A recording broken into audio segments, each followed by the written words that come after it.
I mean, I don't know how many generations lived in those buildings, but I do know that they stood 2 world wars. Because my nan used to say, when you hear the doodle bugs come over, I used to get my penny policy and get my kids, and under the table we'd go. Such as it was, just an ordinary wooden table. But that's where, because they didn't have any Anderson shelters. They, I do remember my mum telling me that the night of the Bethnal Green tube disaster, she almost went down there, and she got stopped by a soldier, and he said to her, "Where are you going?" She said, "I've got to go down there because I need to be safe to get home to my baby," which was me.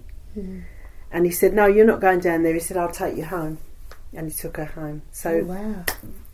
Did he give a reason, or did he just think there was no point? He just didn't think it was safe because everybody was running down there, and she was just standing there like she was a lost soul. Yeah. And in the end, he took her home. But you know, I always say, thank God for him, because she could have been dead now. Well, you know, all those years I wouldn't have known her. So that, you know, my nan didn't really. I mean, she had. I know she had a couple of sisters, and she did keep in touch with her sister until she died. But she never. I mean, well, you can see it took me all those years to find out about her brother. I didn't even know. And when I did find out, my friend across the road there actually went to France last year and found his grave, and brought some pictures back for me, which is quite emotional. I mean, I didn't know the man, and he was only 18 when he died. He lied about his age, apparently, and told them that he was a year older than he was. And the first time out in France, he got shot. Yeah, so it must... I actually have... I couldn't put my hands on it right now, but I do know I have a letter from the War Office.